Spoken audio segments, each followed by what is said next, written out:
Team speed car of Greg Gilbert and Paul Petit lining up alongside. Former rally man Robert Consani there behind the wheel. Benjamin Lariche leans in with a bottle of water. Keeping drivers cool is going to be very important. You can see that cool vest that Benjamin Lariche is wearing. So this is the hot time for the driver in the car with no air coming through and getting hotter and hotter. Luc Ibanez from the NM Racing Team, runner-up yesterday. He'll be a man to watch, a regular winner at Misano over the years. Alex Legui is on the grid for us. David Addison and Joe Osborne trackside, and a hot track it is, Joe, for this second 1 hour race of the weekend. Yeah, track temp at 45 degrees already. That's almost the highest we've had this weekend. So the cars will be loose, and that elite McLaren at the back. It was pole position yesterday with Rattigan, but then they had the failure, didn't they, on the outlap with Cresswell, hence why he is starting last. Here's Paul Petit in the sister car to the pole position and the race winner.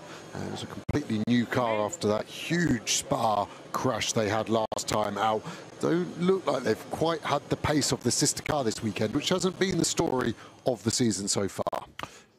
So let us quickly go to the grid before we get into the second race of the weekend.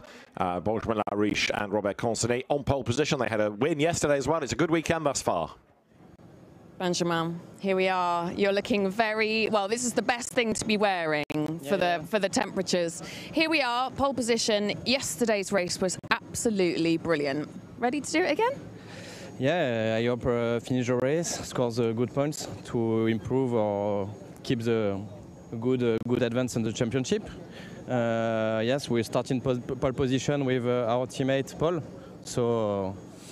Yes, cross finger about the first lap, and we'll see. I think the 17 is fast also. The BM are very fast on the tire degradation, so yes, we need to manage the tires, and we'll see what's happened and hope to score good points for the championship. Grazie mille. Grazie mille. Benjamin Lariche then, who will do the second stint in that pole position car.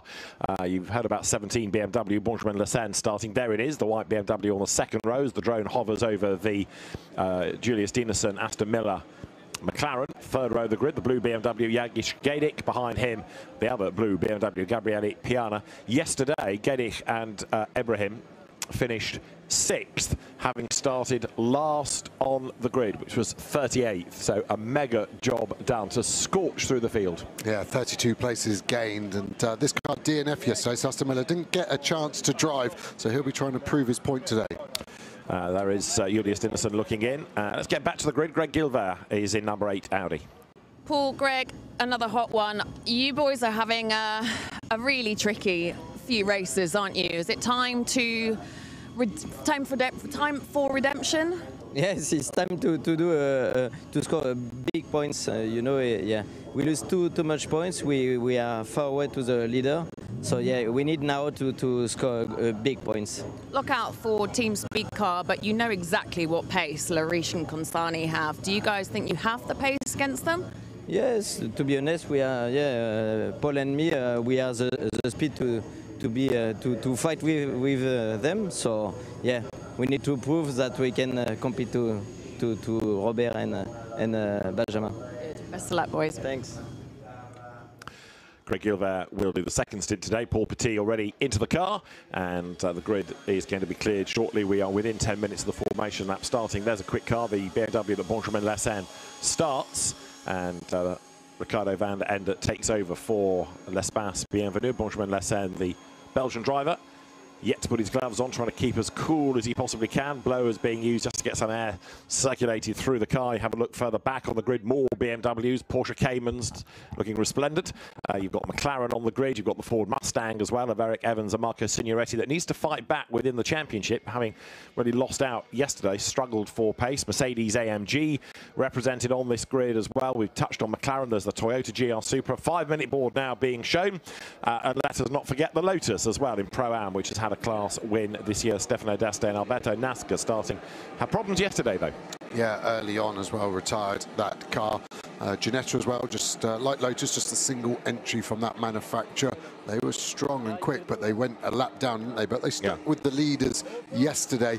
And that BMW of Lecen, I think, lost a podium yesterday for the contact it did on the elite McLaren. Had to give the position back, by which point Piano had also got through, hadn't he, in the Boston Automotive BMW. So everybody now being asked to leave the grid, go back to air conditioning. As you look down on the Ford Mustang there, number 1, that is the Michiel Haverans Nathan van Springel entry. Oh, we touched on Aston Martin as well, because it was one of those that won in the Pro-Am class yesterday for Stanislav Safronov and Alexander Weintraub. That's Alex Papadopoulos, runner-up yesterday. He's going to start 6th on the grid. The quick American driver who's been a winner here.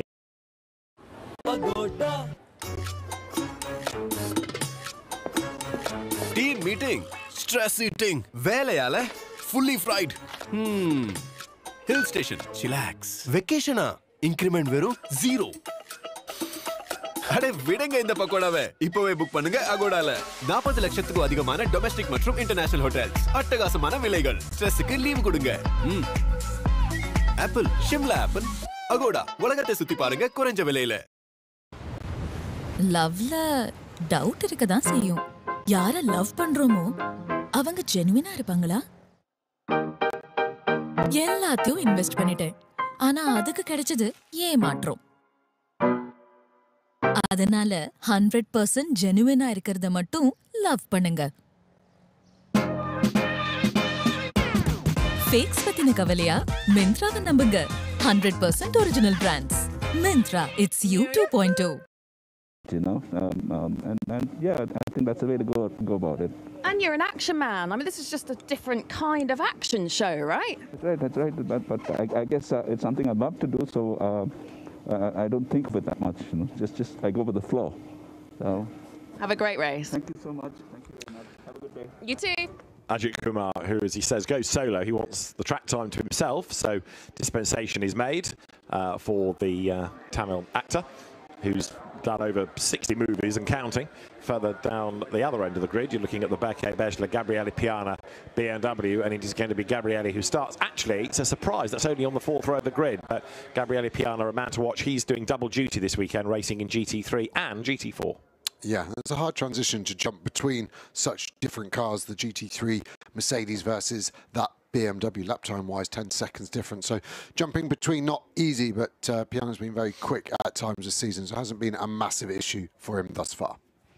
So the 1-minute board is when the engines will fire up. The leading car, as it is, will take them around on the formation lap. And there, the team speed car Audis, plural, which is good to see, because the Audi last year of Benjamin Lariche and Robert Consani had become a bit of a lone wolf, but a second speed car entry brought in this year, and that's the replacement chassis. The original number 8 absolutely destroyed in that huge accident at Spa a few weeks ago.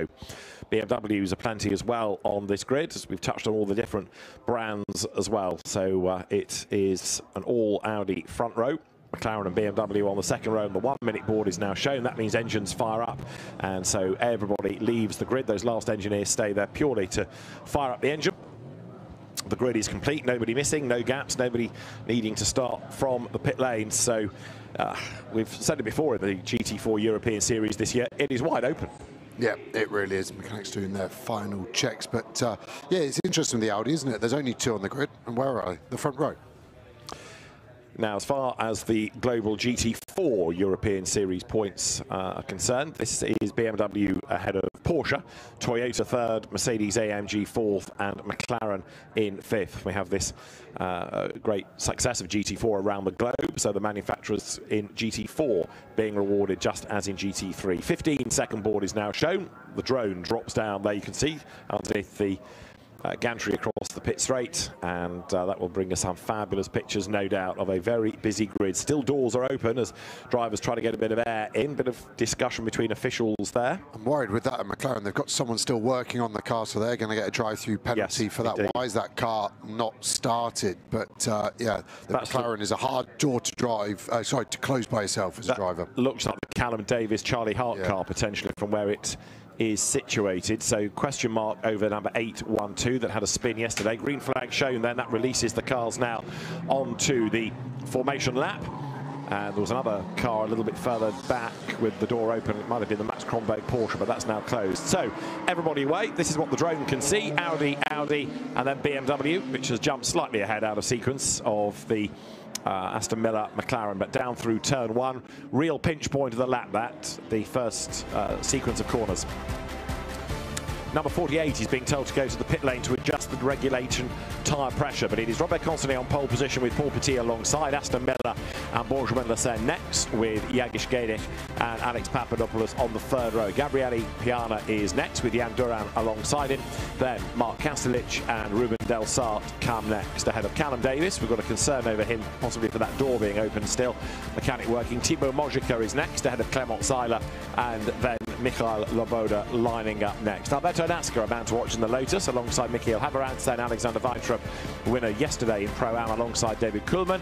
Cindy Goudet is next. They had a good run, her and Gabriele Yelkova, in yesterday's race. Then Marco Signoretti, a man to watch with progress needing to be made. Anthony de Barn is next with Philippe Talamise Audi for company ahead of Nico Fararin and then Joachim Walder. You've got Alessandro Tudiska next alongside Onder Erdem from Joachim Bolting and Bas Visser, and it is then Daniel Blickler and Tudor Tudoraci next on the grid. You then get to Daniel Nilsson alongside Mikael Brunhagen. Then it's the Keith Gatehouse driven Mercedes and Ajit Kumar alongside him. Paolo Maloney, who will have to go to the pits to sort out the tyre pressures, next with Lucas Giuliano's BMW alongside. Mats Olsen comes next and Mackenzie Cresswell rounds out the grid. Yeah, so tyre pressure's too low on the Maloney BMW there. Shame, finished on the podium yesterday, didn't they, in class, and their local track being from San Marino, just down the road. So the tyre pressure is set to a regulation offered up by Pirelli, and that can be checked on the grid. If it's not right, it's got to be put right. So that car go back to the pit to adjust the tyre pressure. Might be in just one tyre, might be in all four, but either way, there's a discrepancy. And 812 is indeed under investigation for a start procedure infringement. So it is the Callum Davis, Charlie Hart, RAFA Racing McLaren, where the door was up, the mechanic was still there sorting out an issue after the 3-minute board, and therefore that car is being looked at. Yeah, you could hear the driver then, Saka, on the radio talking to the team about something. I just wonder with that McLaren, it's a quirky door and sometimes the latch gets stuck open. So maybe when he's tried to close the door, it hasn't closed and the mechanics had to go in and rectify that issue. That would be my guess why they were still working on the car. So the cars now putting themselves into that side-by-side Noah's Ark formation, ready to get things underway then, and the cars now turn out of the hairpin as you go on board here in the number 54 Lotus PB Racing car. The PB Racing bit is Stefano D'Aste's Lotus preparation company, but it is Alberto Nasca who is going to start that car. They have been class winners this year, retired very early from yesterday's race. So then the Audi lockout at the front of the grid. They come now up towards the exit of turn 16. The leading car goes for the pit lane, the pace car as it has been. And our second 1 hour of racing, race 8 of the year in GT4 European Series, powered by RAFA Racing Club, ready to get underway. The lights will change now. Good getaway by Robert Consigny, and a good start also being made by Aston Miller to try to get up the inside of the green and grey Audi of Paul Petit, but he squeezes up the curb on the inside. That puts him on the wrong side for the next corner, and a good move by Benjamin Lassagne. The road opened up for the BMW and he's gone second, or has he? Because back up the curb on the inside comes Paul Petit. No, Lassagne hangs on to it. Good racecraft, and then Paul Petit is under attack as well. Look, from the first of the Borissan BMWs round the outside, going up towards turns 4 and 5. Yeah, Aston Miller, I thought was going to get second, was too conservative trying to get past the Audi, and it was then Lassagne who took the inside, and they're battling, and Petit has lost another position coming out of turn 6. So now the cars accelerate down towards turn 8. And it is going to be Robert Consigny getting away a little bit from Benjamin Lassagne. The BMWs are coming through nicely with, at the moment, Gabriele Piana, the better of the Borissan cars. So Piana's made a good start, and he's worked his way up into third place then, behind Lassagne, ahead of Petit. There you've got Aston Miller dropping back a little bit into the clutches of Yagish Gedich, who was taking Alex Papadopoulos with him. Then the Toyota Supra, look, the white and green Toyota in the hands of Jan Duran. Out wide goes Michael Loboda, and it is Consigny in the lead, trying to build that gap over the BMWs behind. Yeah, and just looking down the field, the Ginetta leading its class at the moment from the Lotus. The Lotus easy to spot that bright yellow car.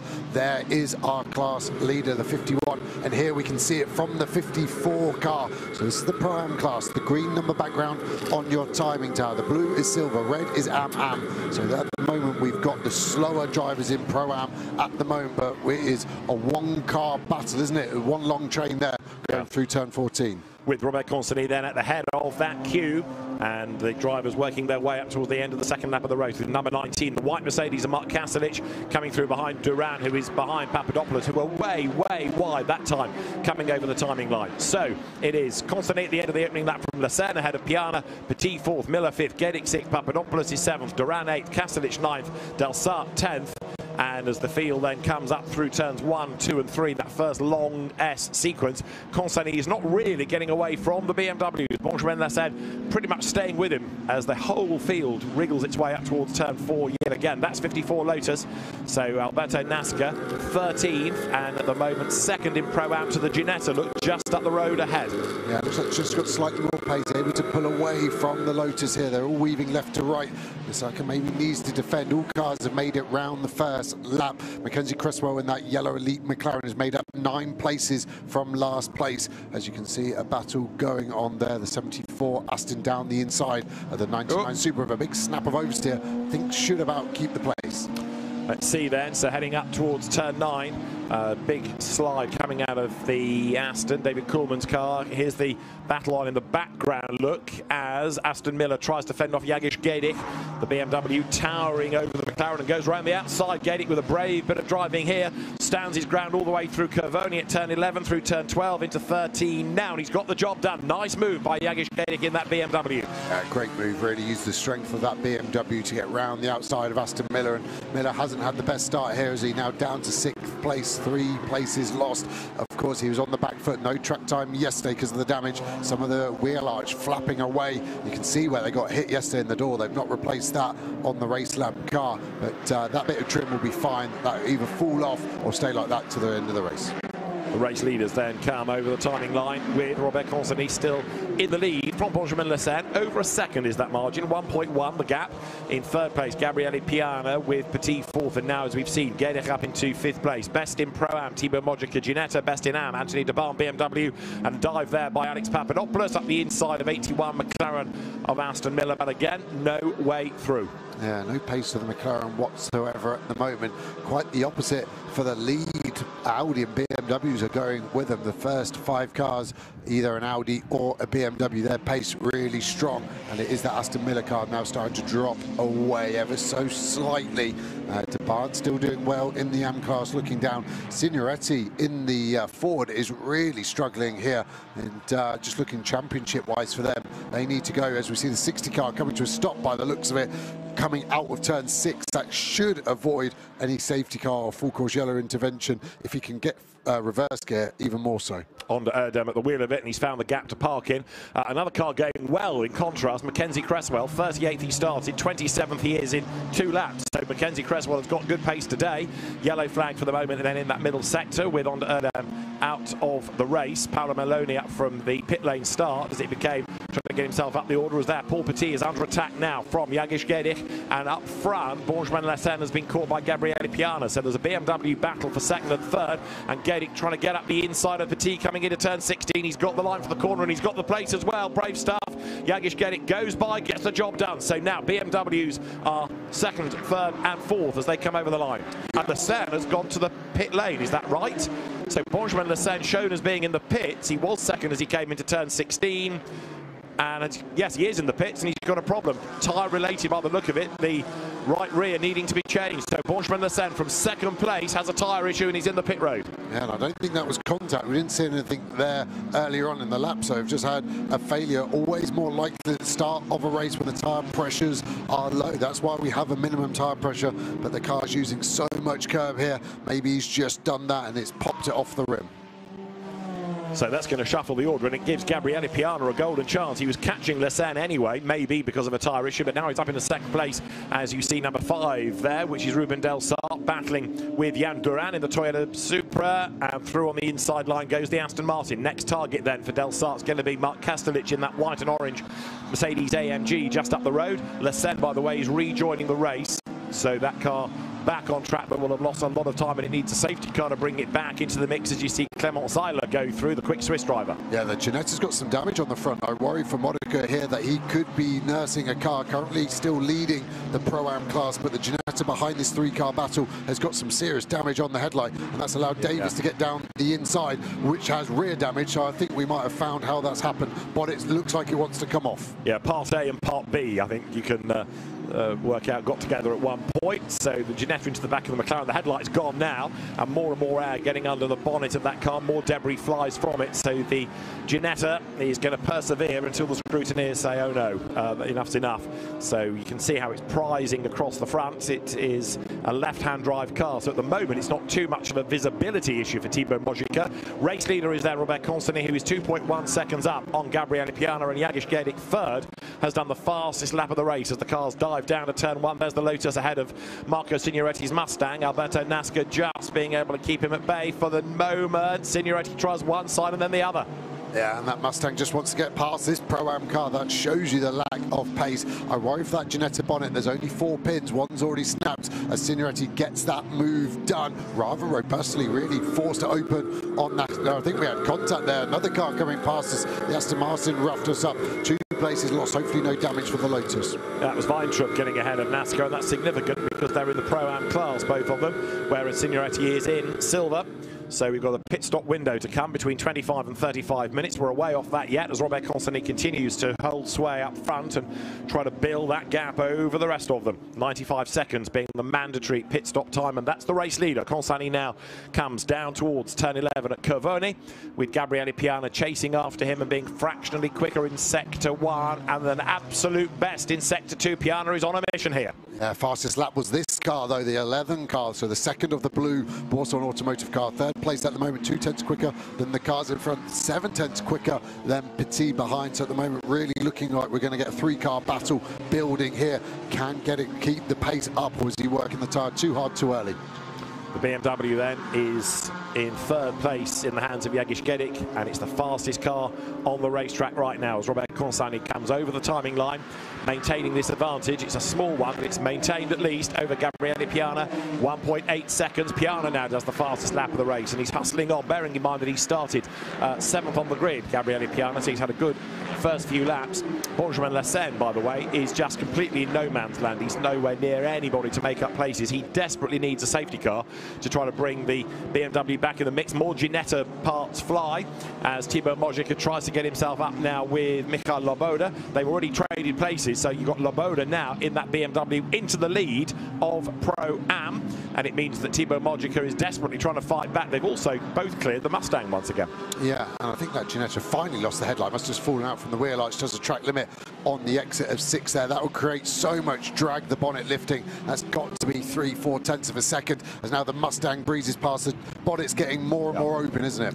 And this is where the scrutineers start to look and think, okay, if that goes, it's a big piece of bodywork. It could land in the road, it could hit another car, it could go over a barrier near people even. So they will be keeping a very close eye on that.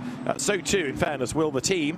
Thibaut Mojica's Ginetta then still in the lead of the in second in its class, but the CMR, Classic Modern Racing Squad, will be having a look at that and debating whether they need to bring it in themselves. 81, Aston Miller. 15, the Mercedes there, Alex Papadopoulos, still at war, and round the outside goes Papadopoulos, runs out of road, gets sideways up the curb, and then has to slot back in, having lost a length. Smart by Miller, just eased him onto the dirty part of the track, no contact needed, just coerced him over there, and that lost him a fair bit of time. Miller will now get another lap, maybe where he doesn't need to defend, and hope the car transforms some pace. 1.6 seconds behind the Audi in front. He needs to close that gap up.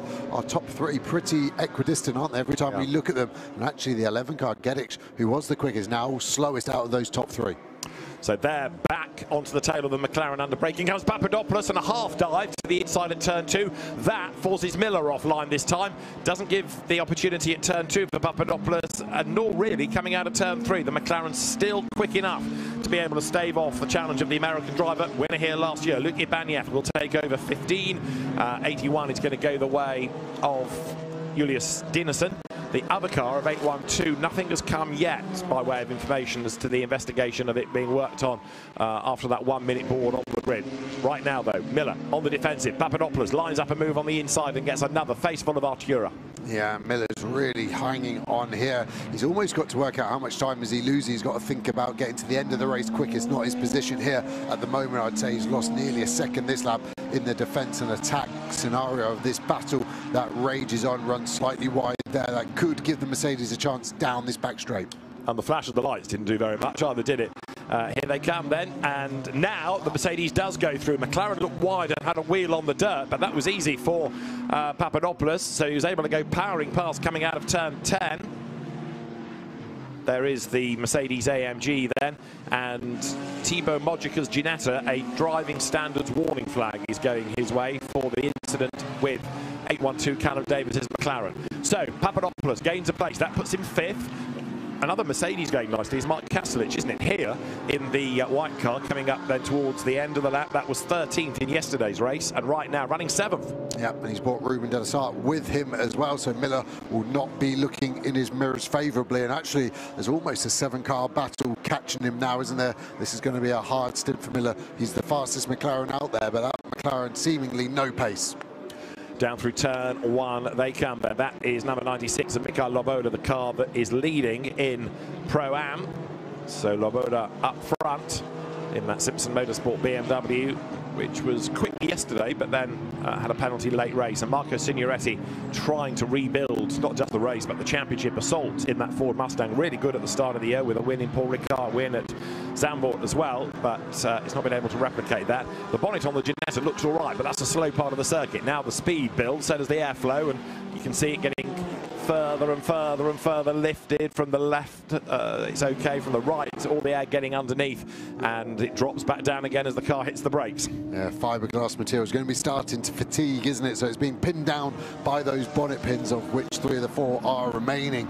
I worry actually at some point it might just snap itself in half. They build them strong up in Garforth near Leeds, but that isn't part of the development, is how much air you can get under a bonnet before it flies off. No, it's not something you test often, is it? Although the drivers do seem to test it themselves quite a lot, whether it's in GT racing or in the one-make championships, of which there are many, of course, for Ginetta G56 these days. There is the charging Mackenzie Cresswell. So from the back of the grid, he's already up into 19th place. Mackenzie Cresswell doing an excellent job as you look at number 98 there. That's the Kimvalda BMW, 22nd overall. Let's see what happens for the Ginetta bodywork this time around. Looks okay, but again, you pick the car up at a slow part of the circuit, so the speed isn't there, and nor is the airflow. Now it quickens, and it starts to lift again. Yeah, Cresswell here, the yellow McLaren, has made up 19 places thus far and is 19th overall. So he's more to do if he wants to emulate the Pedro Ibrahim Jagic Gedik BMW of yesterday. Across the timing line there in 20th spot is Anthony Debarn, leading now the AM contest. Benjamin Lassen still trying to play catch-up at the rear of the pack. Yeah, and that BMW very quick, and Anthony Debarn always fast there, as we see the Audi there fighting with one of the Porsches. The Porsche's not been particularly strong this weekend at all for them, have they? Right. 25th is the highest placed Porsche. And there, Alberto Nasca under attack. So the Lotus losing out as the BMW comes powering past. Nasca then tries to retaliate as best he can now on this run along that back straight, but Tuda Tudoraci, having gone ahead of him, wants to stay there. These are the 3 race leaders. Robert Constanet ahead of Gabriele Piana, ahead of Jagic Gedik in 3rd place. Paul Petit 4th, but dropping back a little bit. We've got a yellow in the first sector of the lap. A couple of cars I think have come to grief within the S's, the turn 1, 2 and 3 section, and it's Ajith Kumar by the look of it, and also 97 BMW. This is going to interrupt things. Mats Olsen's car badly damaged. There's debris on the road as well. They have come to grief, both with frontal damage then. Full course yellow is coming then, the 22nd call given by Joël Dorval, the race director. So a full course yellow to slow the pace, and that'll go to a 10 count, and then the full course yellow will be deployed. The yellow flags are there, and the cars will slow because the full course yellow is in operation. Yeah, looked like that Mercedes was slowing down rather late. Interesting incident there, because they were nearly 6 seconds apart as they crossed the line just before that sequence of corners where they've crashed. So can only assume the BMW of Olsen has spun and Kumar's been unsighted and hit him at some point. But yeah, a rather large amount of damage on both of those cars. They're both going to need full lifts, aren't they? Who does this help? Well, it helps Lassen, doesn't it? We said he needed a safety car. It helps that Ginetta as well, I think, and it probably helps that elite McLaren bunch everyone up again. as long as we get a safety car. If it's full course yellow, there's less to be gained. I think we've got to. I don't Probably want to right. that wrong. Yeah.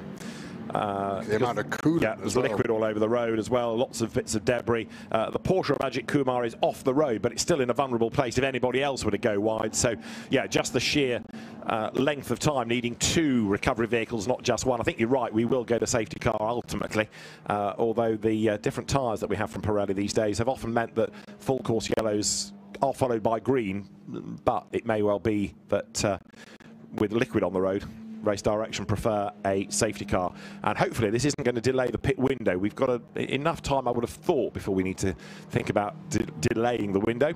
There, Ajith Kumar out of the car, out of the race, and that, I'm afraid, is really the first significant bit of damage we've seen from him this year. And because he's a fine chap, he goes and helps the marshals clear up all the bodywork. Not many drivers would do that. No, he's counting the dollar signs on that repair, isn't he, as well, I think. And isn't just the acting he does. He's got a motorcycle tour company, the Venus Tour Guide. If you want to ride a Harley Davidson across the Sahara Desert, David, he's the man to speak to. I'll go and have a word a bit later. Okay. Yeah.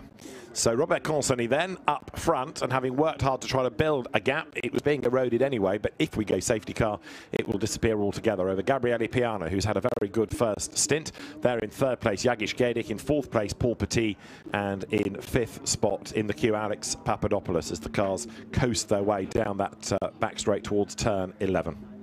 I think I've got to give some congratulations to the top 3 as well. There's only been 1 track limit done by all 3 of them, and that is just 1 for the 3rd place Gedik, as we see the Manitou there ready for a full lift. So it'd just be interesting to see how they dress that liquid right against the curb. You can see the bucket there, probably a quick dry they're going to throw down there, but good amount of vehicles here at Misano, because I was expecting a flatbed needed, but they've got 2 Manitous there already with the beam where they can just plug directly into the roll cage through the roof, and they can lift those. So yeah, we're right on a cusp of a flip of a coin if we're going to have to delay the pit window, which should be open in 6 minutes and 40 seconds. And under full course yellow, we are about to see what the lap time is going to be, as up towards the line then goes the leader. Now this is on board with Ajith Kumar.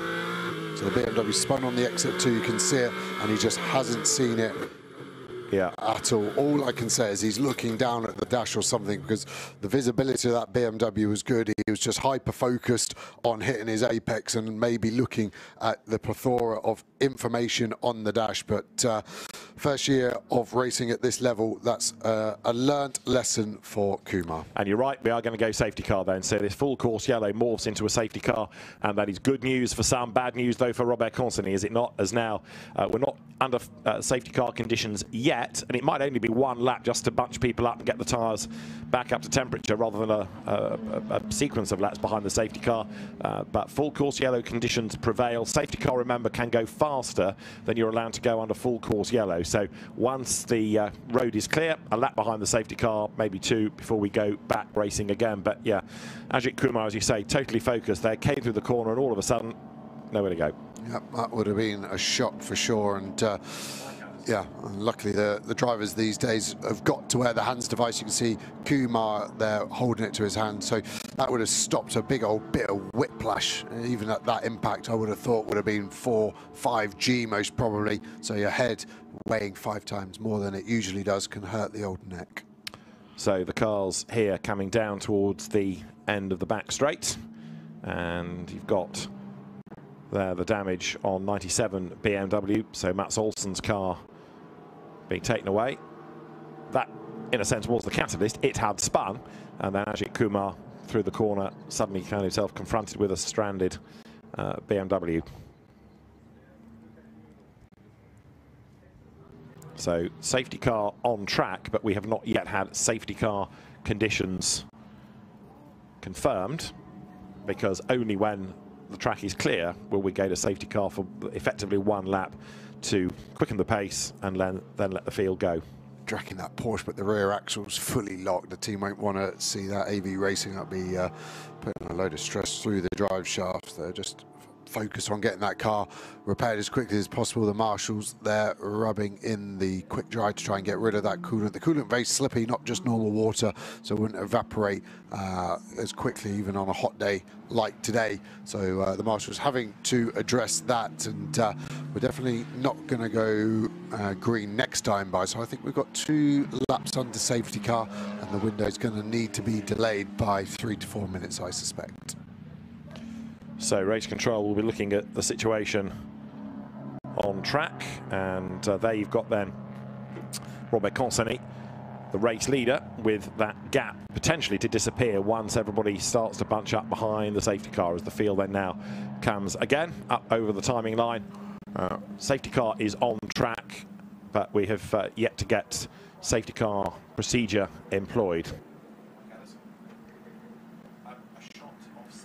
So yeah, they're all going to bunch up here, and it's really going to be 2 races now, isn't it? Because by the time we go back to green, most cars, I think, would have done their pit stop. The marshals here still need to be careful of the cars doing 80 Ks, and I think that's why we haven't gone to safety car just yet. They want to try and get the marshals almost done with their work and then go to safety car.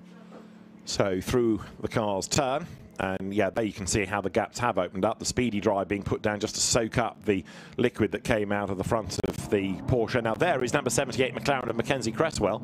So that car started 38th, and Mackenzie Cresswell now in 19th place. Trying to get to Mayer, you can see his red glove out the window. The McLaren runs very, very hot. It's not the nicest place to be, and he's struggling there. Even after a relatively small stint, he's trying to get some air in there, and he'll be happy to jump out of that car. He's had a good stint, but obviously working hard.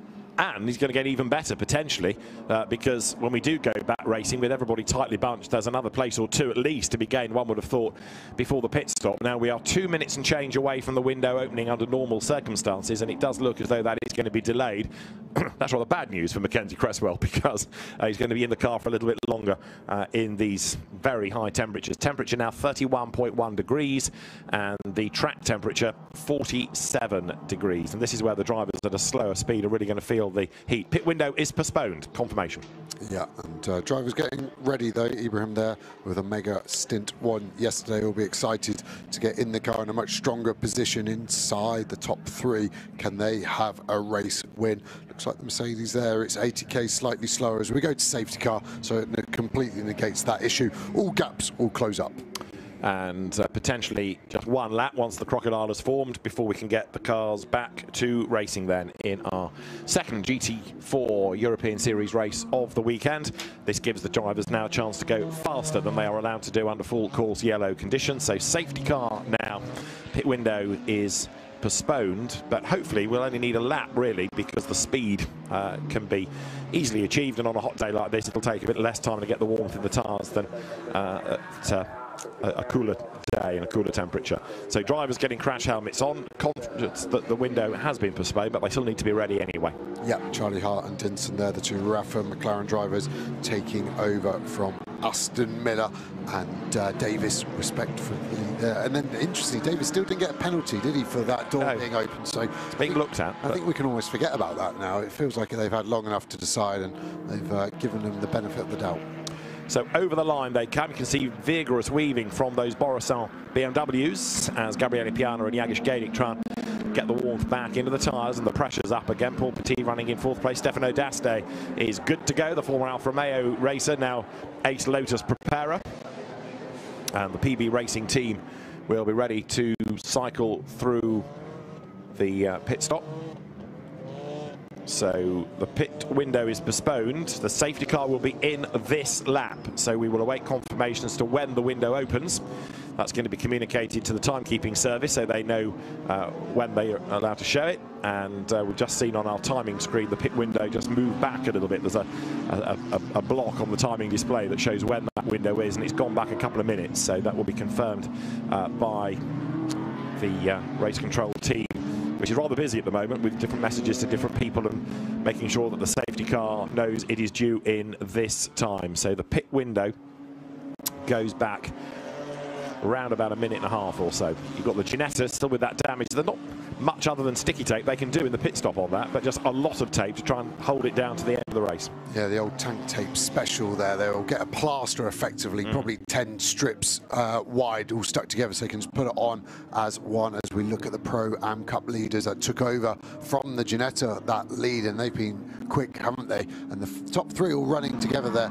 Laboda in the BMW from Weintraub, in the Aston Martin behind him, and then the Ginetta. So all the classes are pretty tight together. The AM class at the moment, Deban in another BMW, looking strong. So all of these cars are going to have to go past the pits once more on track, and then we will see if the window is open. There's 3 cars under investigation for full course yellow speed, 88, 20 and 55. They're not in our top part of the race, so we don't need to worry them just yet, but we will keep you updated on what happens to that. So it is Robert Constantly in the lead as the car comes now up towards turn 11. He will start to accelerate because the safety car is due in this time. So once you start to accelerate, you've got to keep on going. The pit window not yet open, but the drivers will make the run now up towards turn 15, ready to go into battle once again. Constantly, Piana, Gedic, Audi, BMW, Audi fourth in the hands of Paul Petit, and Alex Papadopoulos has been a bit asleep on the restart because he's nowhere near the leading quartet. Look, you can see the gap has opened up between fourth and fifth as they come over the line. So racing again, Constantly is the man in charge. Gabriele Piana weaving about to try and again just earn a bit more warmth in the rubber as he comes down towards turn 1, and the cars now accelerate out of turn 2. This is lap number 14. We're back racing at Misano. Pretty average restart from a lot of cars there. Piana, one of them. When you're coaching drivers in this sort of series, you'd say anything more than half a second behind the car over the line for a restart is not acceptable. And almost half the field well over that half a second. So I don't know if it's communicated to them late, but they were caught napping. And really the big one on his feet is Paul Petit in 4th place. That Audi tucked up behind that second BMW. The pit window is open. Alberto Nasca is in, so he has made the choice to come in early to give way to Stefano D'Aste, as there Paul Petit tries to get up the inside. Petit is in that green and grey Audi. Alongside him, Jagish Gedic in the second of those bright blue Borusan Automotive BMWs. Behind is Alex Papadopoulos trying to close back up. He was another one that was not really on his toes on the resumption of the race, as there is the Lotus. I think that car was in before the pit window opened. The pit window message opened at 21-22 seconds, and they've been in the pit lane longer than that time. So I don't think this will count as a mandatory.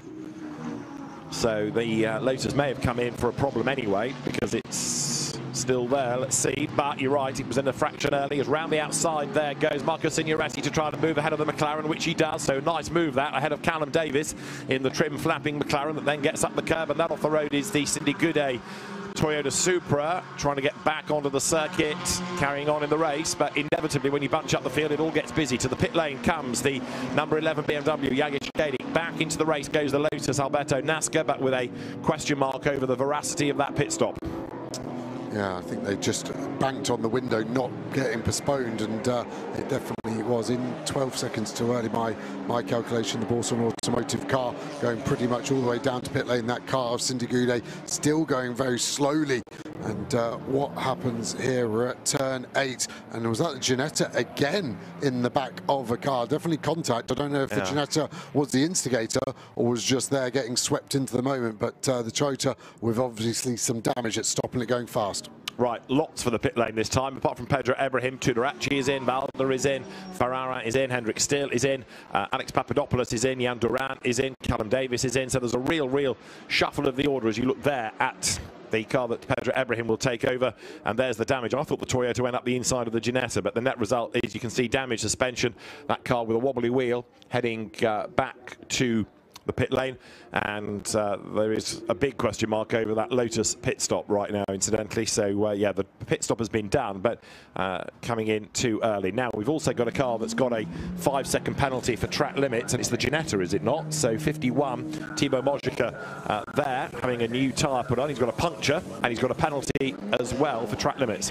Yeah, the contact obviously on the right side of the Ginetta, so there must be multiple hits on that lap, because the bit we saw was on the left side from the Ginetta, as we see Joachim Bolting head out, taking over from Hendrik Steele. Here's Cresswell now up to 10th of cars pitting in front, so he might want to stay out slightly longer. He's got some track in front of him to use up, but the pit window will soon evaporate. Probably got time for 2 more full laps.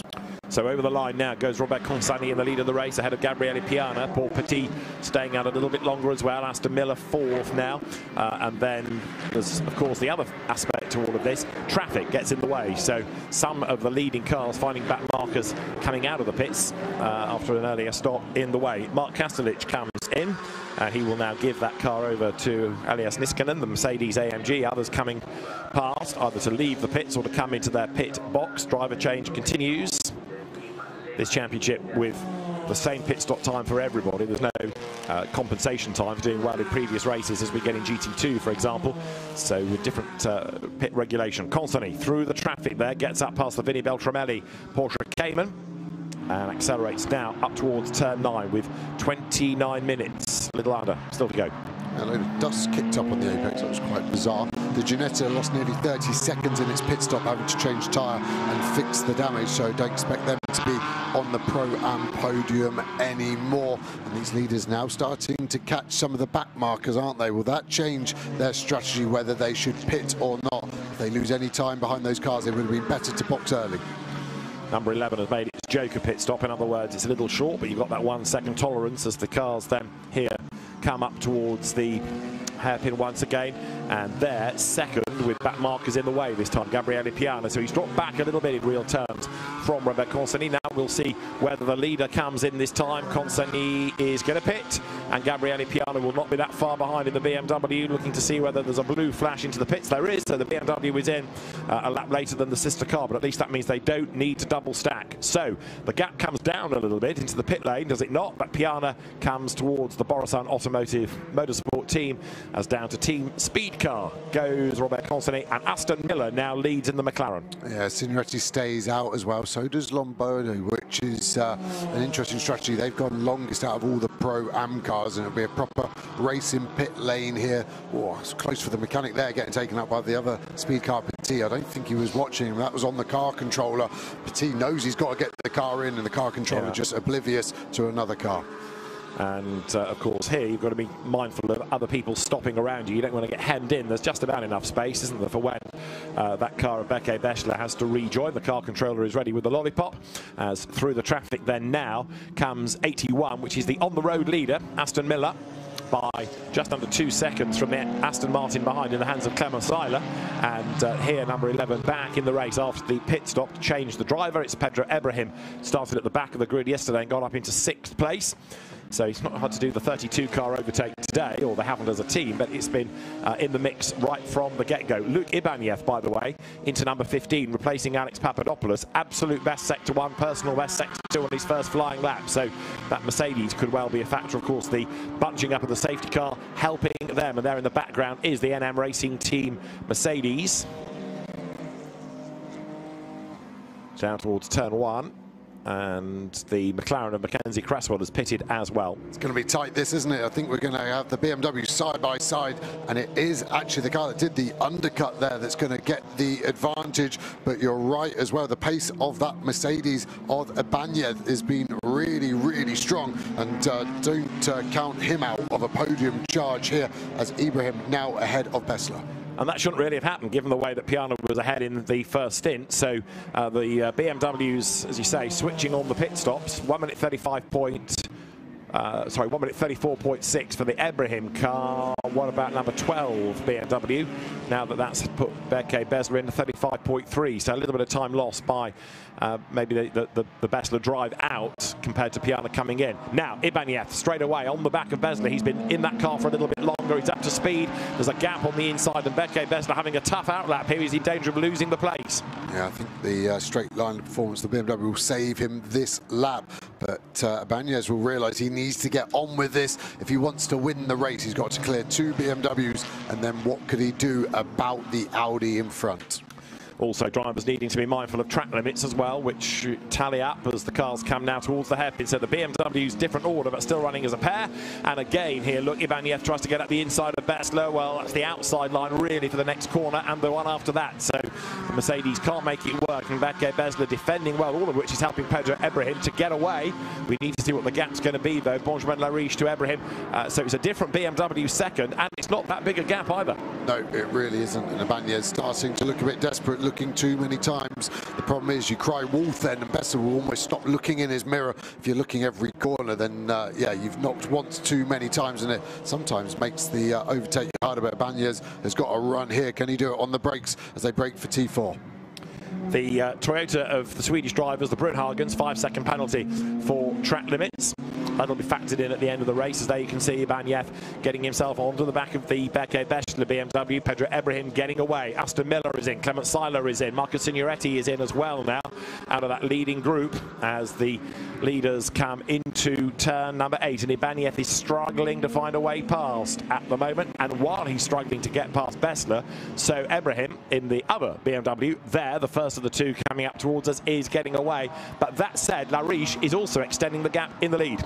Yeah, and he's looking comfortable as Ibanez gets the inside. It's now going to be a drag race again. He needs to get close to the side of that BMW, get a big side draft. We talk about slipstream, nose to tail, and that's what he's had to tuck into. The BMW survives again. Where's Ibanez's best chance? I think it's probably into turn 10, that corner onto the back straight. He just needs to send it down the inside, get level, and then just try and ease this 12 BMW out wide so he can't pick the throttle up as early.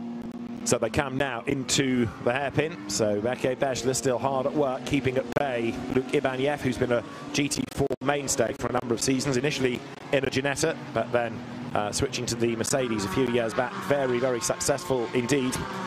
Came out of Clio Cup Spain initially, and he's on the back of Beke Besler then as they come over the line. Beke Besler 3 years ago, the German Prototype Cup champion.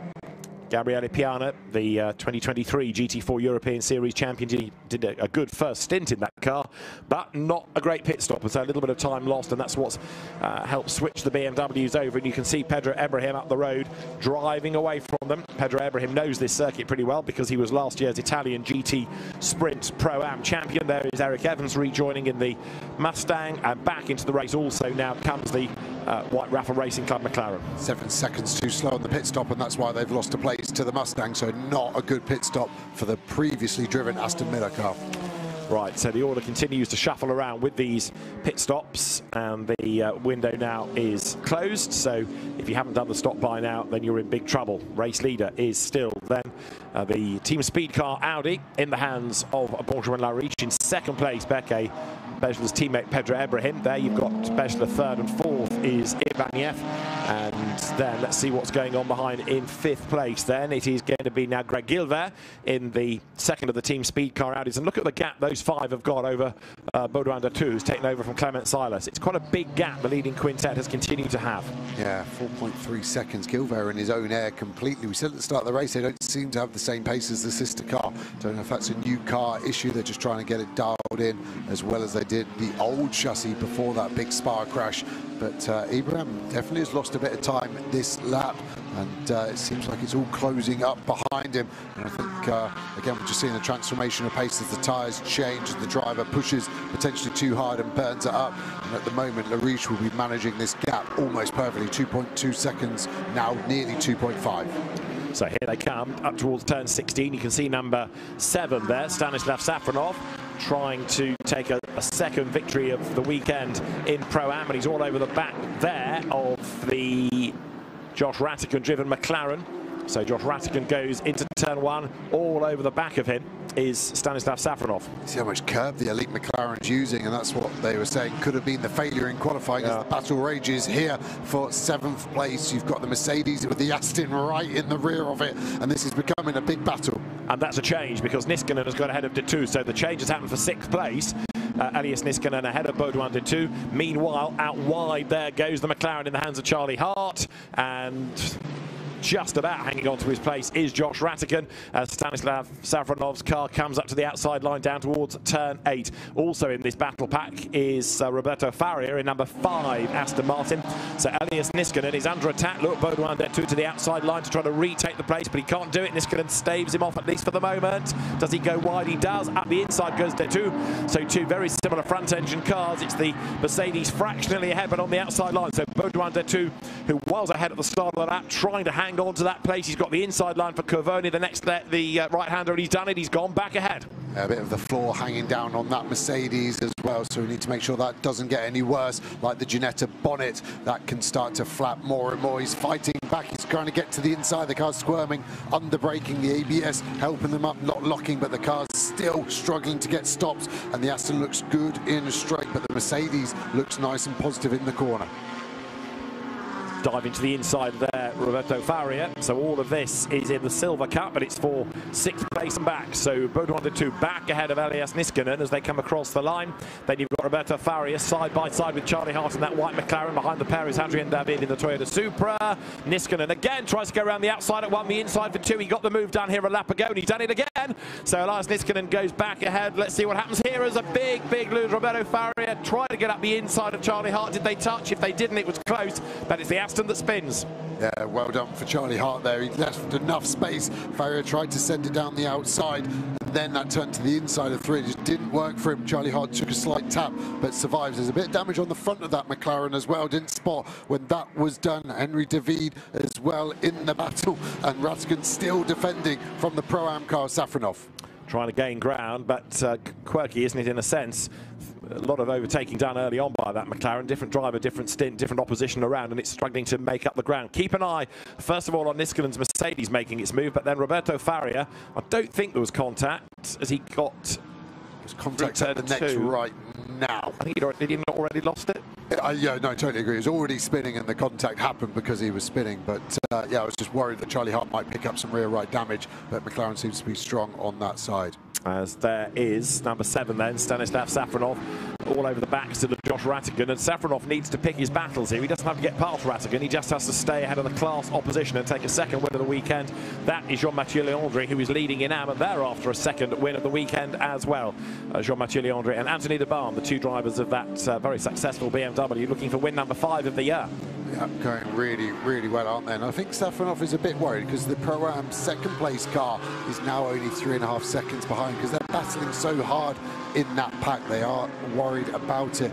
Leonardo here in the 317 BMW leading very comfortably in the AM class, so it doesn't need to fight the Van Springel Ford so hard. That number 1 car with the perfect pit stop. It used its joker, so it was a second under exactly. So really good pit stop from the number 1 Ford. And the race has 17.5 minutes to go. Benjamin Lariche is 2.5 seconds up the road at the next timing point, 2.3 seconds up the road. So Pedro Ibrahim is starting to close a little bit, and he has proved to be one of the great overtakers of the weekend from his efforts of yesterday. Beke Besler still hanging on to that 3rd place ahead of Luc Ibanez, and then it's Greg Gilbert with this long battle pack for 6th and back. Lars Niskanen just at the head of it from De Two, Hart, David, Evans, Rattigan and Safronov.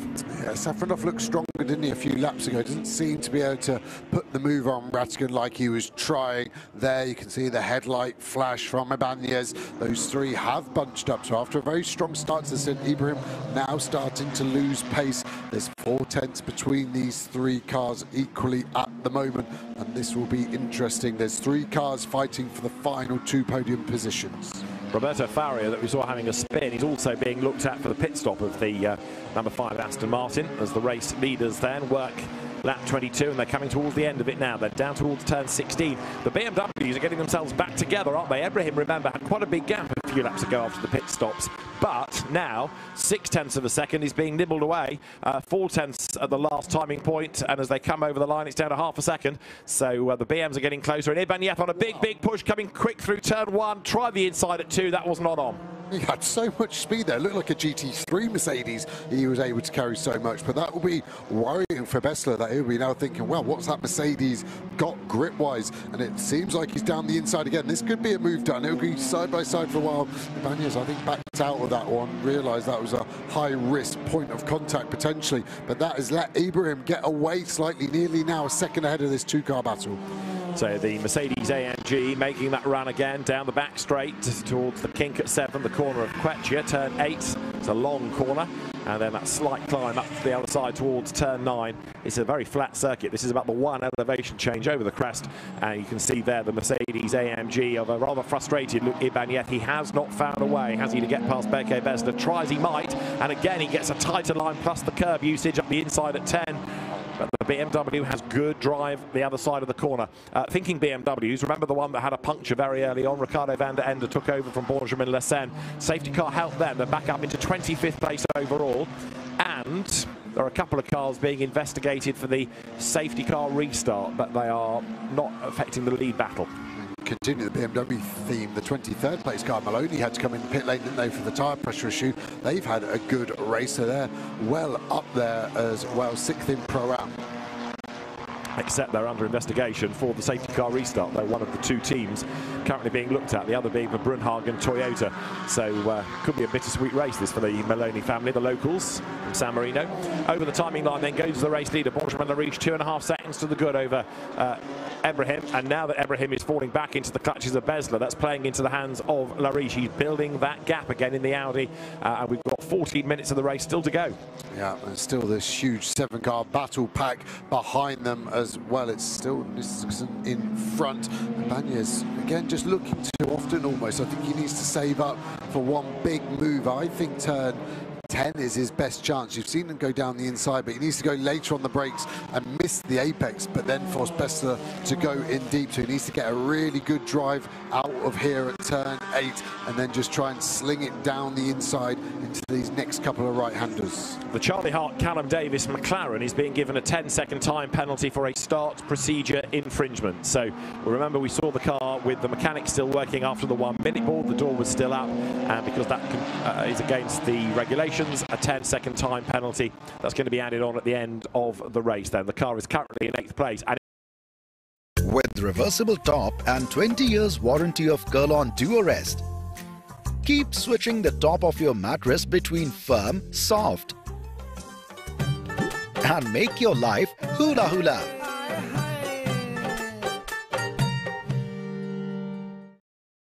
Battle where that McLaren's going to have a 10-second penalty. So it'll tumble down the order. That's good news in a way to Josh Rattigan, because it's going to give him another place. Rattigan going after Eric Evans in the Mustang in 10th position right now. Here's the battle on for 2nd in Pro-Am, where it is Vasily Vladikin in the white, red, black BMW, just ahead of Victor Bouveng in the sort of blue and black BMW, the one there in the background. This car that looks like a bruise, number 98. So comes out of the hairpin and is all over the back of the Vladikin Loboda entry. While they're squabbling, that takes a bit of the pressure off the class leader, Stanislav Safronov. Yeah, he has got the BMW of Nikolai right behind him. They look racy down the back straight. Maybe he's thinking to let that BMW go, and I think he has actually. Yes, he has. So they've swapped positions. That might let him follow Nikolai through on the Rattigan McLaren that's been holding up that Aston Martin for the majority of this stint. Okay, so we've got that battle on. The BMWs very close indeed together. So the M4 GT4s power on, and now there's another penalty heading, and it is for number 99. That is the Cindy Goudet Toyota for causing a collision. Well, the car's in the pit lane out of the race anyway, so it matters not, but for the purposes of record, that incident up at where these cars have just left, turns 4 and 5, deemed to be Cindy Goudet at fault. How's the Ginetta doing with all its tank tape after its extra time served in the pits with the penalty earlier on? That's another car that's fallen quite a long way down the order, has it not? Yeah, and the 55 car Brunhagen has been given a 10-second penalty as well. So yeah, that Ginetta that got roughed up by a Toyota there as Charlie Hart gets turned around by Henry David. So he's got 10 seconds plus that. Expect Henry David to get a similar penalty for that contact. Looked like he just rolled off the brake and just rotated the McLaren around. Yeah, Hadrian David then into the back of Charlie Hart, biffs him around, and Charlie Hart's race going from bad to worse. The penalty isn't helping. We've also now got a car being penalised for speeding under the full course yellow. It's one of the BMWs, the Lucas Cartel, Lucas Sugliano car. But that's also in the pit lane out of the race with electrical drama, so that matters not. So Lariche leads 2 seconds, the gap's down again. So last time around, it was Ebrahim quicker, and Luke Ibanez last time did the fastest lap of the race, a 1:41.9. He is quicker than anybody ahead of him, if only he could find a way through the traffic. Yeah, Eric Evans doing well here. So let's have a look. David, for me, just rolls in too much speed and just rear-ends it. The only thing I can't see was the Mustang in the back of David. And was David actually innocent, but our pictures made him look guilty? That's something I can't say right now. Yeah, I just wonder whether you're right. It looked as though it might have been a snooker affair, that, and the cue ball was Hadrian David. Evans may have tagged the back of him. but that'll get looked at, no doubt. The Roberto Faria Aston that had a spin is being penalised for its pit stop being too short. And again, here the BMWs trying to work together to get onto terms with Benjamin Lariche as much as they're trying to keep at bay the Mercedes of Luc Ibaniev. 10 more minutes of the race to go now. Yeah, that gap down to 1.3 seconds. That's halved in the last 3 laps since we really came back to look at this battle. So is that Lariche starting to struggle? Is up to 1.4. Is Ebbingham floating? But it is dropping away. Lariche now will be looking in his mirrors much more intently. He will indeed, but he also, because he's a very experienced driver, Benjamin Lariche will know exactly what is required to win the race. It doesn't matter what the gap is, as long as he's first across the line, he's not racking up track limit penalties. That car has 0. We've done over 50 minutes of the race and there's not a single track limit infringement against number 3 Audi. That's pretty remarkable. Yeah, impressive. I almost feel a little bit less of them there. So well disciplined racing drivers should be wild and out of control. That's what the majority of the field are track limit wise. The car directly behind of Ibrahim has 3 and then it's 4 for the majority behind. So they've all got 1 more before they attract a penalty. So that is a major positive for the lead Audi. Cars then coming into turn 16. You're looking at the Joachim Belder car. Way out wide there was Josh Rattick, and that'll be a track limit warning for sure. An infringement as he comes across the line, keeping that BMW of Sergio Nicolai at bay. Nicolai's going nicely, isn't he, having worked his way into the top 10 there.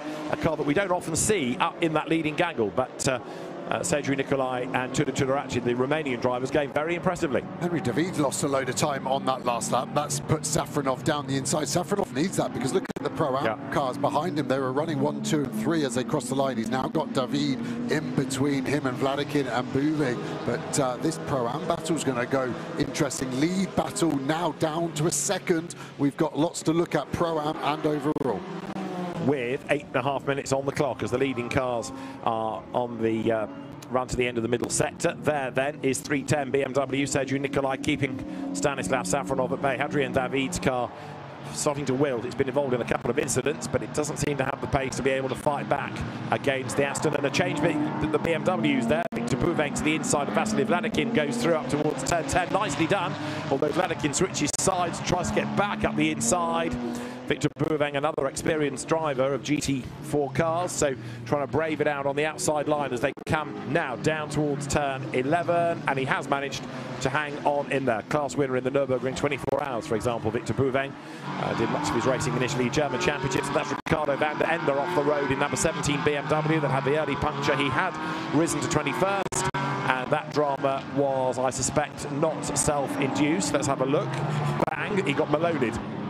From a long way back as well. I was trying to work out which Porsche was going to be guilty, and surprise, it was a BMW from 3 cars back, so that will be a penalty for that car. So both of those BMWs have been in the wars. Finally, Ibanez gets to the inside at turn 4. They're going to run side by side. This should favour the BMW as he goes left through 6. Can he do a cut back on this small straight to 8? Let's have a look then as the cars run nose to tail towards the kink at 7. They come. Ibanez having had his first proper bid, really being fully alongside, but the BMW able to repel that, and that's helped Ebrahim get away from Bezler, who was busy defending. The lead gap is only 1.2 seconds now with 7 minutes to go, and if Ebrahim is released, he doesn't have to defend from the sister car. He can go after the Audi. In the end, if you think about it, normal service resumes, really, doesn't it? Because there's nothing Ibanez can do. Even up at turn 10, he closes again, but can't find a way through there. That's a great camera angle to show why you should be doing those half looks at 10. It narrows it off as this battle rages on in the mid-pack. What have we got here? We've now got Buvig losing a place back, I think, in Pro-Am. Safronov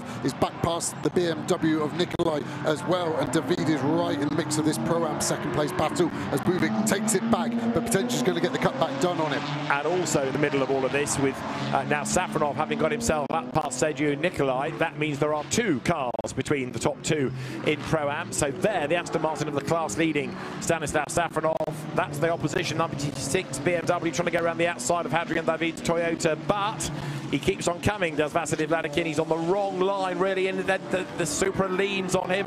Hadrian David bouncing into the side of the BMW, and more contact, and around it goes. Hadrian David yet again is involved in an incident. Up into second in class goes Victor Buveng. Mayhem breaks out as they try and scatter around the outside of Vasily Vladikin, who's going to be furious about that. You could argue maybe he put himself in jeopardy by being on the outside, but again, David, there were 2 bits of contact there. Yeah, David's definitely got the aggression levels there, hasn't he? And I feel the first contact was racing instant, the second one which spun him, I think David has gone in hot there. You can see his car is leaving the apex. If he's keeping it on top of the curb, I think it's the BMW's fault for closing the angle. I think that's on the Toyota. David, he's got in too quick and he's rotated their BMW. So if he wasn't loaded up by the Mustang on the first incident on Charlie Hart, that one I think will get a penalty.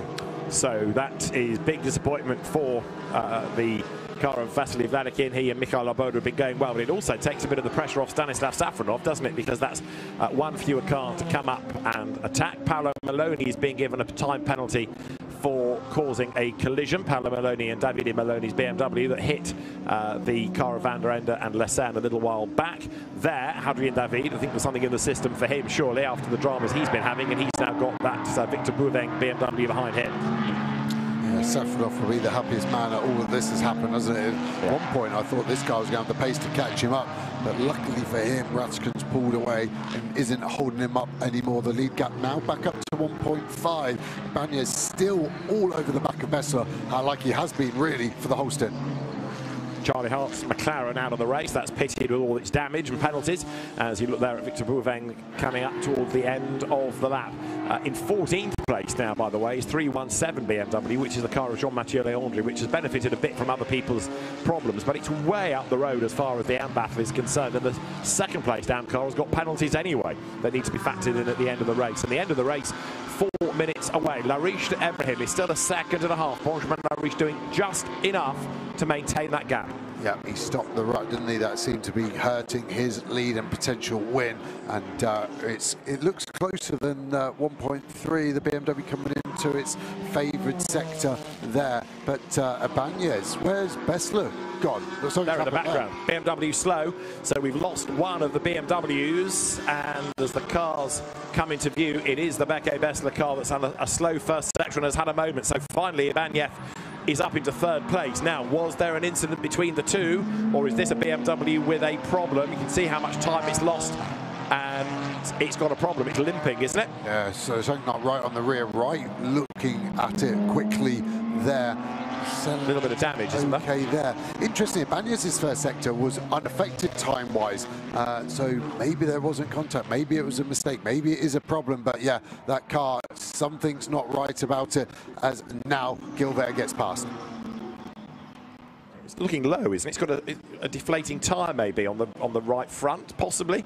It's another slow middle sector, but I just thought as the car came into view, that front right doesn't look as well pressured as the others. Here's the replay. He's way out wide coming onto that back straight out of turn 6, fights the car back onto the circuit.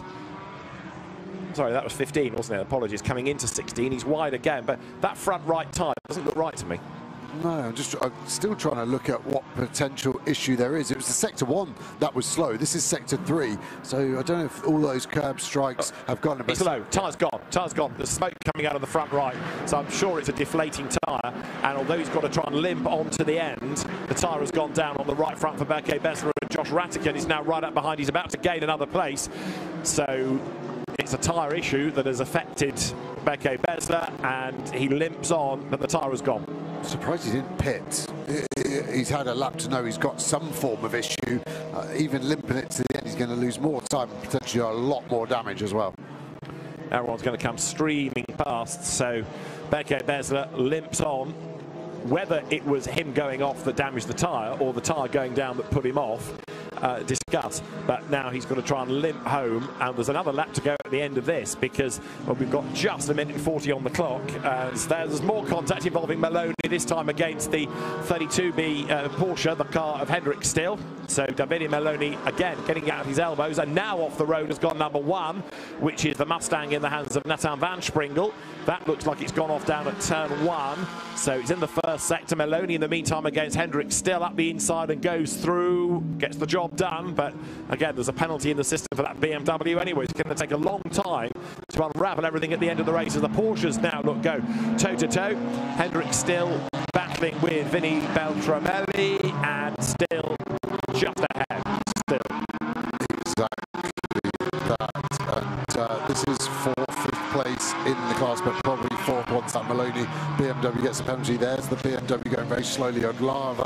Bessa was slightly more offline than that, to be honest. The speed delta will be huge. And that Mustang in the gravel, is that going to cause a full course yellow? We're going to race to the end. Well, the end is 38 seconds away. The leader is on his last lap, so I think they're going to try and cover that just with a waved yellow flag. They don't need to move the car to keep the race alive. They just need to get one more lap out of it, and then the car can be moved post-race. The Porsches are battling, and Benke Besler is going to limp to the pit lane, but there's probably very little point in him going back out, because by the time they put a tyre on, this car may well have taken the checkered flag. Benjamin Lariche and Robert Consonny then are on target for yet another win. They have come so close to winning this championship in the past. They have come into it this year, runners-up last year, determined to win. They're going to be on target for win number 4 here. And the fact they were still in the hunt last year, going into the last race in Jeddah, was impressive in itself. But this year they have come out, got rid of all the bad luck. They've been so careful not to attract any penalties. That was another blight last year. And the car well run, well driven, and he's going to take a 4th win, and they're going to stretch that margin hugely in the Silver Cup. Yeah, and the Henry David Toyota is not going to get a penalty for that contact at turn 14 with Vladikin of the 96 as well.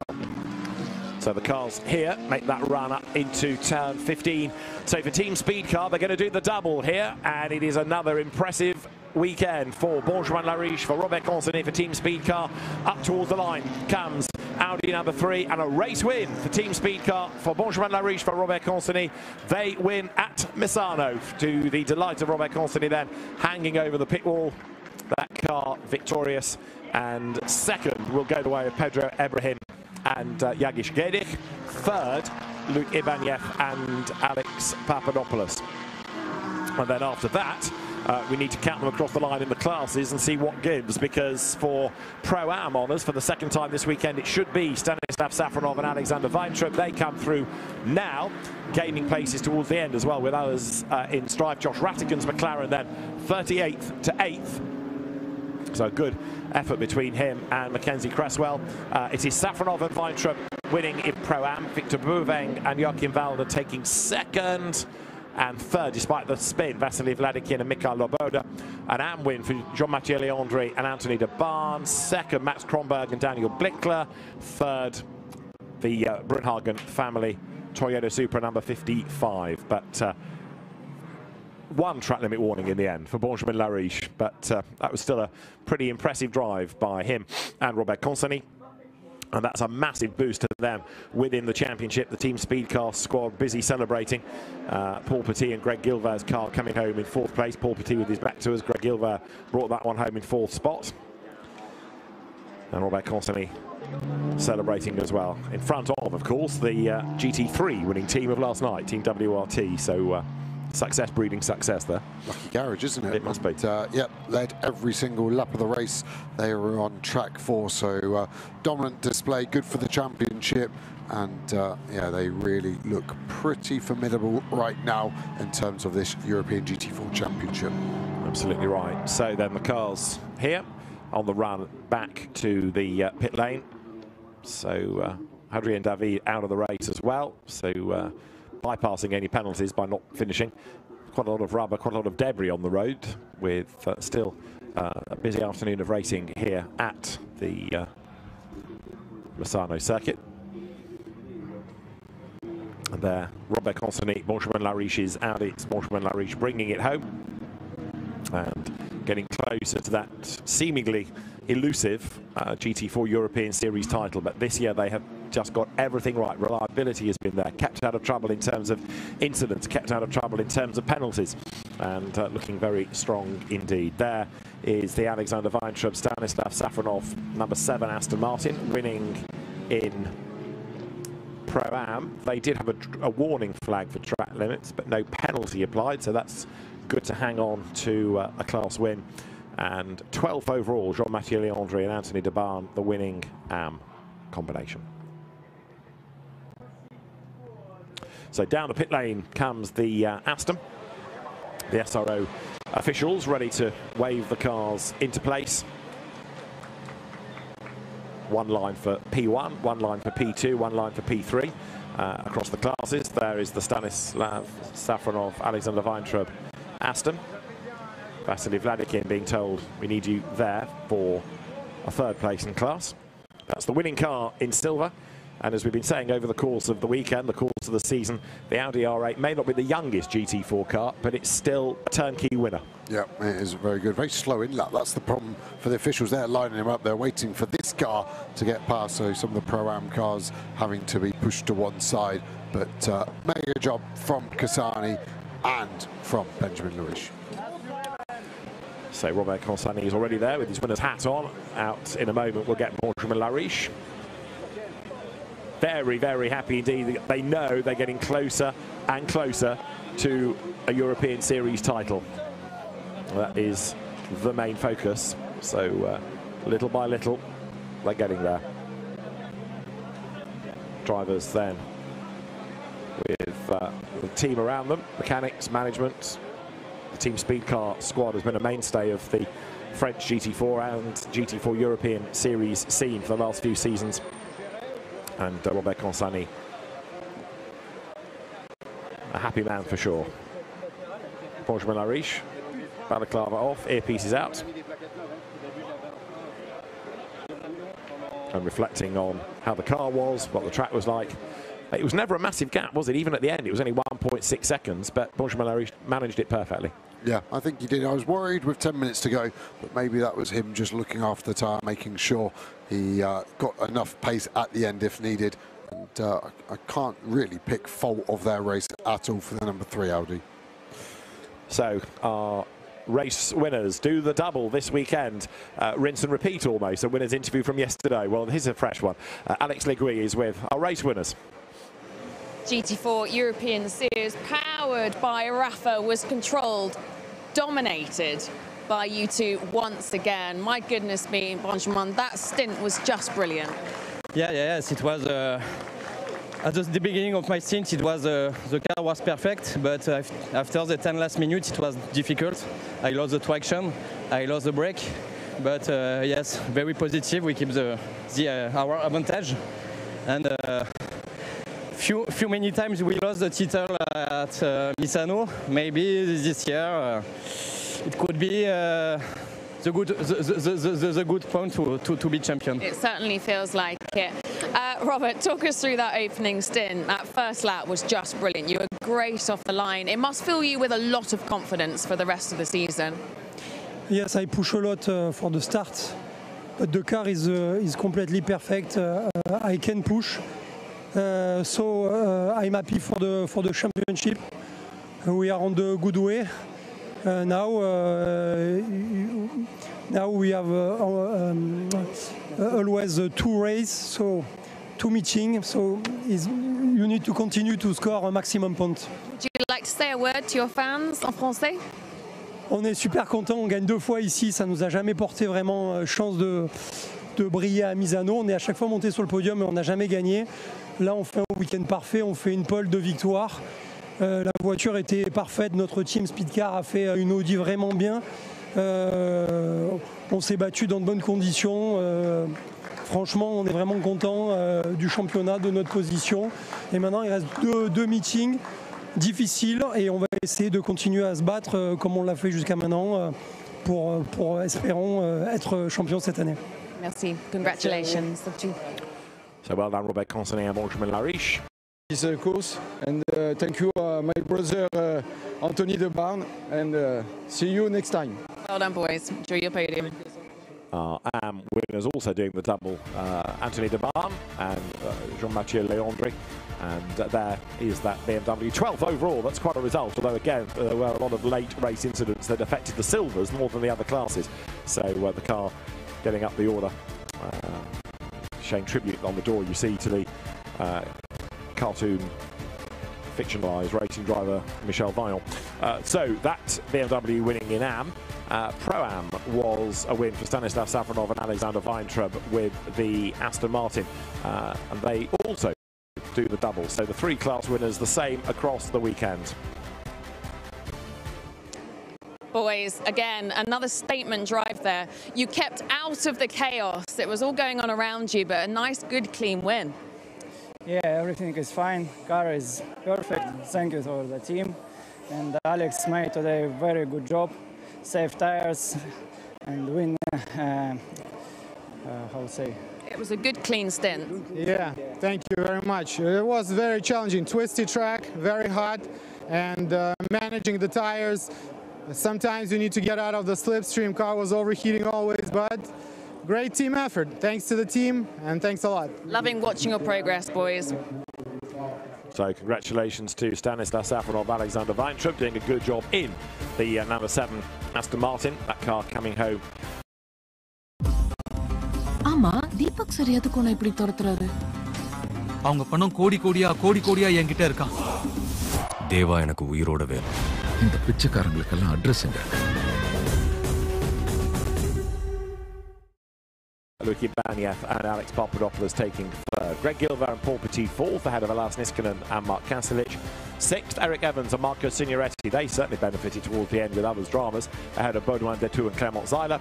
Josh Rattigan and Mackenzie Cresswell, 38th to 8th, ahead of Sergio Nicolai and Tudor Tudoraci, with Safronov and Weintraub winning Pro-Am in 10th, and 12th, John Mathieu Leandre and Anthony Lebarn. They, of course, the winning AM partnership. Still a few things to be investigated, so this might not necessarily be the final result, but after a puncture also down to 19th, recovering Ricardo van der Ende and Benjamin Lecen, they had a spin as well, which wasn't their own doing. They got tapped into it. 24th, the Lotus of Daste and Nasca. That's being looked at for the pit stop being potentially before the window was open. And last of all, with that puncture, Berke Besler limping round for the last couple of laps, but that car with all the air out of the tyre limped to the end. So the podiums are coming. We'll head there in a moment. Race 2 in GT4 European Series began with Robert Consani taking the advantage on the way down towards turn 1. 38 cars in total wriggling their way through the first sequence of corners. Benjamin Lecen making a good move up into second place in the BMW, but it wasn't going to be long before that car was in trouble, and it would be in the pits as well with a right rear tyre needing to be changed. That shuffled the order as well, allowing the bright blue Borusan Automotive BMWs up the order.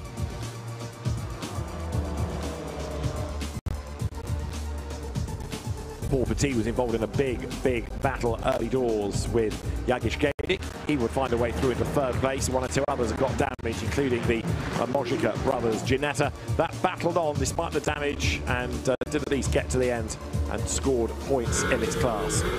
Ajith Kumar, though, sadly was a retirement coming through turn 2, concentrating on his own line.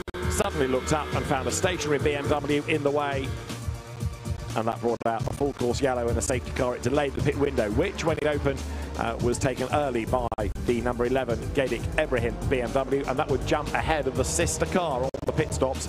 Gabriele Piana relaying Berke Besler, who eventually had a tyre go down, and he limped to the end in 28th place.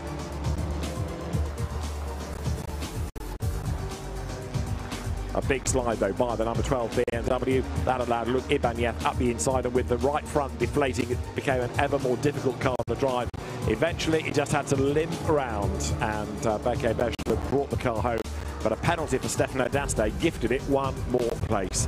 But untroubled, a dominant weekend. 2 out of 2 for Robert Consani and Benjamin Lariche for the Team Speed Car Audi team. And the drivers already on the podium. So we have Luke Ibanez and Alex Papadopoulos, third yesterday, third today. Also there are Pedro Ebrahim and Jagish Gedic, and the top step again for Team Speed Cars, Robert Consani and Benjamin Lariche.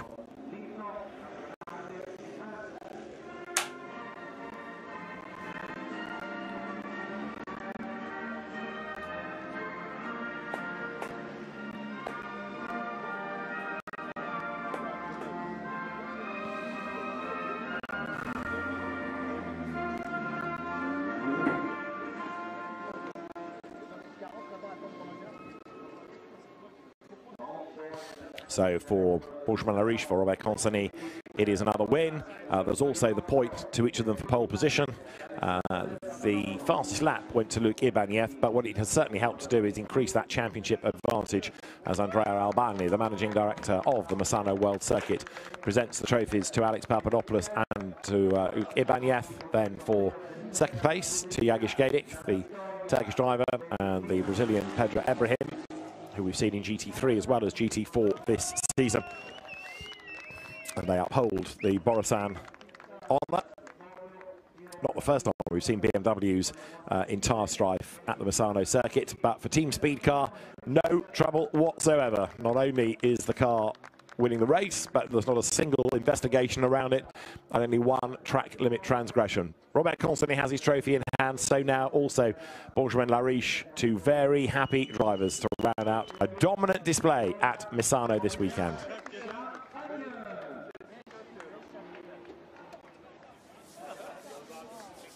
The champagne is sprayed, and the drivers then will make their way off that podium in a few moments' time to allow the Pro-Ams and the AMs to step forward.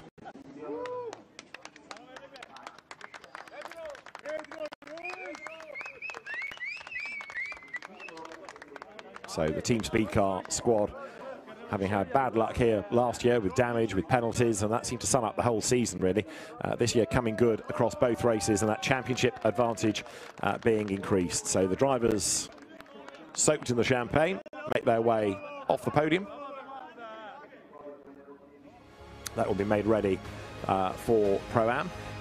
In terms of the global competition, BMW M ahead of Porsche, Toyota third, Mercedes AMG fourth, and McLaren fifth in the standings. That's how we are looking in the GT4 manufacturers contest after this second race here at Misano. And away from the noise and bustle of the circuit, serenity in the hills. Benjamin Lariche and Robert Consonny now way clear in the championship with nearly double the point score of Marco Signoretti and Eric Evans. Gabriele Piano and Beke Bessler two back in third, ahead of Papadopoulos and Ibanez in fourth. But it's really now second in silver where the interest lies. That's traded back and forth over the course of this weekend.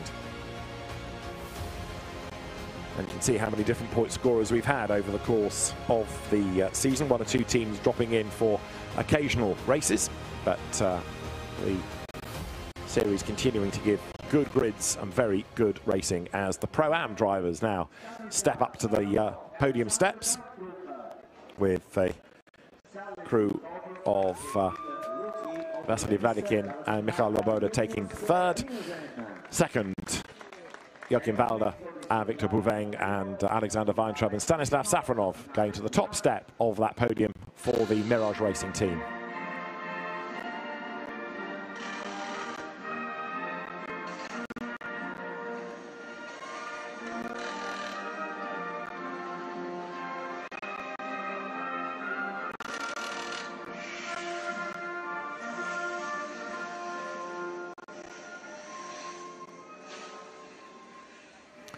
The French Mirage Racing team reflected through the national anthem, and the drivers then put their winners' caps back on, and the trophies brought as ever in the reverse order for Vasily Vladikin and Mikhail Loboda. Then it could have been a different story, but for the contact, but for the spin. But that's all part and parcel of these rather frantic races. Second place to another BMW partnership, Victor Bouveng and Joachim Walder. Andrea Albani from the circuit is the man responsible for the trophies being presented, but then another win for Mirage Racing, Stanislav Safronov and Alexander Weintraub. A bit like buses, these wins. Suddenly you get one and then another one follows in quick succession. A winning rookie on the podium as well, you can see. So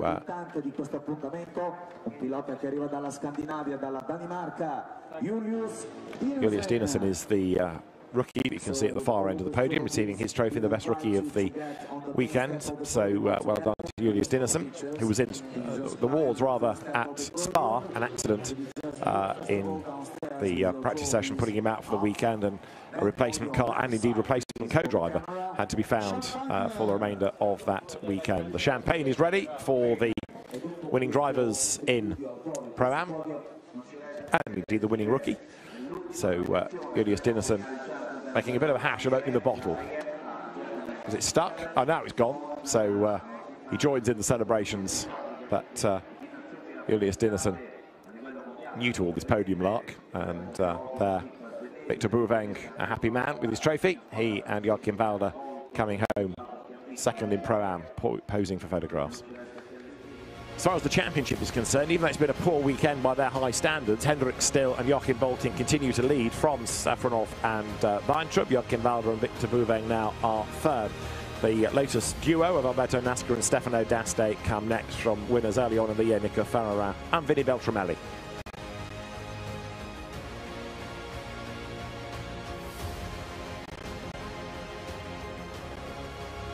So that Pro-Am fight is another one, I think, that's going to go down to the wire. Safronov and Weintraub on a roll, really, now. And they're going to be well worth watching as the championship battle continues. And the final podium is going to be for the AMs. There for third place, Mikhail and Christopher Brunhagen, the Toyota Supra drivers. For second place, stepping forward now, Max Kronberg and Daniel Blickler. They've had a tough weekend. Indeed, all the Porsche teams seem to have struggled a little bit for pure pace. And the category winners, Anthony Debarn and Jean-Mathieu Leandri. Again, another double and two very happy drivers. And 12th overall for an AM winning car is quite something. And to be that clear of the opposition, they've been dominant.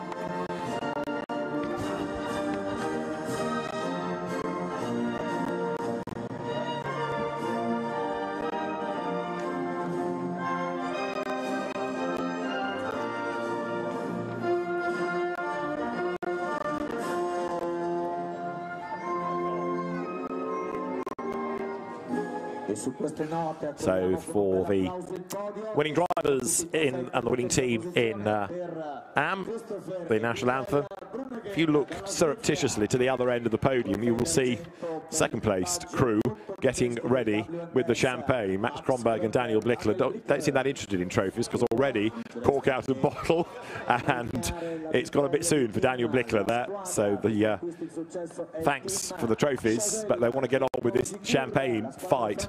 Never mind photographs, let's just spray, they say.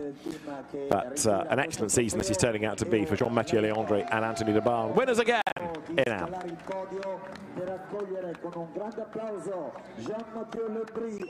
There are the trophies. Anthony Debarn, trophies in the air.